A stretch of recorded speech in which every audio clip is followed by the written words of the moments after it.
पहली भावना शिव वस्तु सर्व जगत, बीजा नंबर में साधना, तीजा नंबर में देशना, त्रण भावना साधना और देशना। भावना એટલે પૂર્ણ ત્રીજા ભવે પરમાત્માએ તીર્થંકર નામ કરુણી વિકાસના કરતા કરતા તે વખતે જો હોવે મુજ શક્તિ ઈસી આ ભાવના આપણે બધા આ ભાવનાથી ભાવિત ખરા ને ચિંતા ન કરો નૌકાથી તૈયાર છે બોલો ને બોલો આખી રાતનો ઉપવાસ છે ને ભાઈ આખી રાત બોલો પરમાત્માએ પૂર્વના ત્રીજા ભાવની અંદર ભાવના ભાવતા ભાવતા સાધનાનો અર્થ કયો સામાયિક પ્રતિક્રમણ એ સાધન છે જ્યારે એ ભાવનાને પેદા કરવાનો જગતના સર્વ જીવો પ્રત્યેનો એક જ સ્નેહ ભાવ એ ભાવનાથી ભાવિત થશો ને તો સાધના સફળ થશે અને એ સાધના સફળ થઈ અને તમે કોઈને પણ કહેશો ને તો એ તમારી દેશના પણ સફળ થયાના રહેશે નહીં। આ પ્રભુએ આવું કામ કર્યું છે એવા આપણે પરમાત્માના જિનાલયના સ્થાપના નિરપેક્ષે દર્શન કરવા આવ્યા તો આપણે આ ત્રણ ભાવનાથી ભાવિત થવાનું છે। પ્રભુની ભાવના, પ્રભુની સાધના અને પ્રભુની દેશના આ ત્રણેય ભાવને પામી અને આપણે ચૈત્ય પરિપાટીને સાર્થક કરીએ। આત્માએ બહુ મજાનું એવું સરસ કામ કરી દીધું છે। ખરેખર તમારા સમયનું ઇન્વેસ્ટમેન્ટ એવો પ્રોપર થશે એવા જ્યાં જશો ને આ દર્શન કરી જશો ને રાત્રે સપનામાં પણ હલો સપનામાં શું જોઈએ ભાઈ આ ભાવનાથી ભાવિત થશો ને તો સપનામાં ભગવાન દેખાયા સિવાય રહેશે નહીં।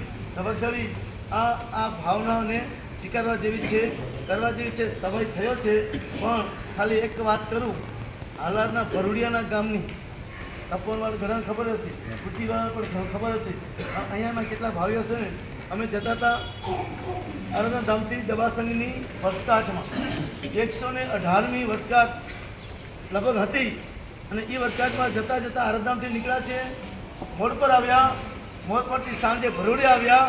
ભરૂડિયામાં માત્ર ને માત્ર 15 ઘર અને ભાગશાળી ખબર પડી કે મારા સાહેબ આવ્યા છે। સાંજના સમયે 15 ઘરવાળા હલો ગામડું એ ગામડું હોવન એ છે ને અહીંયા કડે કદાચ ત્યાંની સંસ્કૃતિ વિચાર કરીએ બધા લાગણીથી આવી ગયા અને મારા સાહેબ ક્યાં પધારો છો? કીધું ધજામાં। તો કે અમને દવાસંગનું આમંત્રણ છે, અમે પણ તમારી સાથે સવારના આવશું। અને સવારના અમારો વિહાર થયો ભરૂડિયાથી દવાસંગ જવા અને રસ્તામાં પુનિશાળી સાથે જોડ્યા। પૂછ્યું ભાગશાળી આરાધના શું? તમે બે જણા ભેગા તો શું કરો? बाकी बातों जैसे भी क्या कहूँ मारवाड़ी में जेसीबी हाले कंटोड़ो हाले। भागशाળી મહાત્મા પુણ્યશાળીને પૂછ્યું કે ભાગશાળી ગામડામાં રહીને તમે શું આરાધના કરો છો? મારા સાહેબ આરાધના કરું છું નૌકારસિંહ ચોવિયા, દરરોજ ભગવાનની પૂજા, એક સામાયિક, એક નૌકારવાળી અને પણ મારા સાહેબ આવડતું હોય તો કરો, નહીં તો શું કરું? નહીં કે તમારા માટે જેઠાલાલ અનુપમા છે। હા, સમયનું ઇન્વેસ્ટમેન્ટ આ ગામડાનો ખેડૂત કે મારા સાહેબ 40 વીઘા જમીન છે, ખેતી કરવા જાઉં પણ આ બધું પટાવીને જાઉં પણ મારી આરાધના તો હજી પાસેલામાં પૂરી છે। પણ મારા ઘરવાળા સાવિકાની આરાધના સાહેબ બેન મૂળ સાધના છે। મેં કીધું ગામડામાં રહીને બધી બેન મૂળ સાધના કે હા? મેં કીધું ભાઈ બોલો કઈ સાધના? કે મારા સાહેબ મારા સાવિકા રોજ દિવસમાં 10 વાર તેરાસર જાય છે। કેટલી વાર? 10 વાર। મને તો થયું એક્શન કર્યો કઈ આની એક્શન કઈ એમાં ઘણી મેં કીધું સાવિકા દિવસમાં 10 વાર તેરાસર। મેં કીધું આમ તો સ્વસ્થ છે ને મેન્ટલી? કે મારા સાહેબ બિલકુલ સ્વસ્થ, સમજણ પૂર્વક જાય છે, સમજણ પૂર્વક। બોલો દિવસમાં તેરાસર કેટલી વાર જવાય? હા ઊભી થાય, એક વાર લેવાનું બોલવું હેલું છે। વિચાર કરજો, એક વખત જવાના પણ આપણે ફાફા છે, ત્યારે આ પુણ્યશાળી રોજ દિવસમાં 10 વાર દેરાસર જાય કારણ શું? અને એક જ નિમિત્ત કારણ. સાધુજી ભગવાન ચાતુર્માસ રહ્યા છે ને એમણે સંપત્તિ મહારાજાનો અધિકાર, સંપત્તિ મહારાજાની વાર્તા કરી ને એકલા સંપત્તિએ 1.25 લાખ એ બોલો ને સર કેમ મોનો હા કોની 1.25 લાખ જિનાલય એકલાય બંધાયા. આપણે દર્શનના ફાફા છે તો બંધાવાની વાત જ ક્યાં? અક્ષરી વિચારજો, એક પુણ્યશાળી 1.25 લાખ જિનાલય બનાવ્યા અને 1.25 કરોડ ભગવાનની પ્રતિમા પધરાવી. ઓહો, મારા સાહેબ એકલાય કર્યું. વિચારજો, ગામડાની ગરિમા કેટલી ઊંચી છે, એની હાઈટ કેવી મજાની છે કે મારા સાહેબ આણે 1.25 લાખ કેટલાય જિનાલય બંધાયા.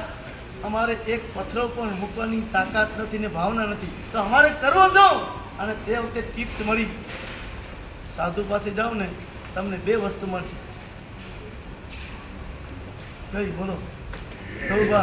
ધર્મ નારાજ નથી થયા. સંતો પાસે જાઓ ને બે ટિપ્સ મળે. કઈ?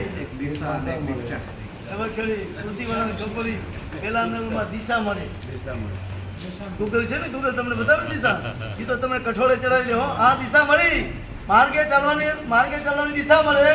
અને બીજા નંબરમાં દીક્ષા મળે. આ 2 માર્ગ ગુરુ પાસે ગયા સિવાય મળે નહીં. અક્ષરી માર્ગ મળ્યો કે અમારે અનુમોદના કરવી કઈ રીતે. ત્યારે એ પુણ્યશાળીને કીધું સાધુજી ભગવંતે કે તમે દેરાસરના રોજ દર્શન કરો તો જેટલી વાર થાય કલાકે જાય. કેટલી વાર? કલાકે. આપણે શું કરીએ અક્ષરી રોજ દર્શનના દિવસે સાચું કહું, અહીંયા મુંબઈ આવતા હતા ને એના પહેલાં પાછું પણ અમારે જવાનું બન્યું હતું દબાસંગ આગલા વર્ષે. ત્યારે એ જ પરિવાર મળ્યા અને એ પરિવાર પાસે પાછું પૂછ્યું કે કેટલા દેરાસરના દર્શન થયા? તો જવાબ મળ્યો છે 70,000. કેટલા? એકને એક દેરાસર 10 વર્ષ કહેતા હતા એવો ઓપ્શન રાખ્યો છે. પણ અક્ષરી વારંવાર દેરાસર જવાથી પણ આપણું સમ્યક દર્શન છોડો ને ઓલા કે છે ભાઈ છોડો ને નોકરી પૂરું થાય છે. અક્ષરી પ્રભુના મિલનની એક આ મજાની આ ટ્રેક છે, મજાની ચાવી છે. તો અક્ષરીઓ આવું આલમન મળ્યું છે તો આલમનમાં આપણા સમય કાઢીને પણ આપણા આત્મા માટે કંઈ કરશું તો ચોક્કસ મળેલું પ્રભુનું શાસન, મળેલું આ માનવ ભાવ આપણા આત્મા માટે ખૂબ ઉતારક બનશે. એનું મંગલ કામ શિવ મસ્તુ સર્વ જગત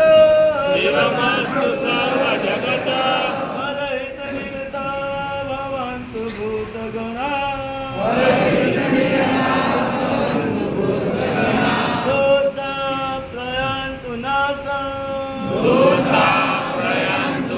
સર્વત્ર સુખી ભવતુ લોકઃ જગતના સર્વજીવનું કલ્યાણ થાવ. જગતના સર્વજીવ પરોપકારમાં મગ્ન બનો. જગતના સર્વજીવના સર્વ પાપો, સર્વ દોષો, સર્વ કર્મો નાશ પામો. જગતના સર્વજીવ સુખી થાવ. એ ભાવના ભાવી તન્નોકાર માનોકાર. ઓમ રીમ ઓમ નમો.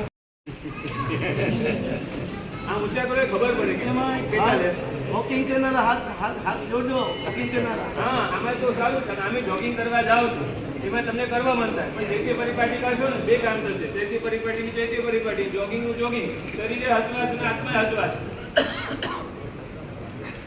કેમ અમને બેઠા ના લો?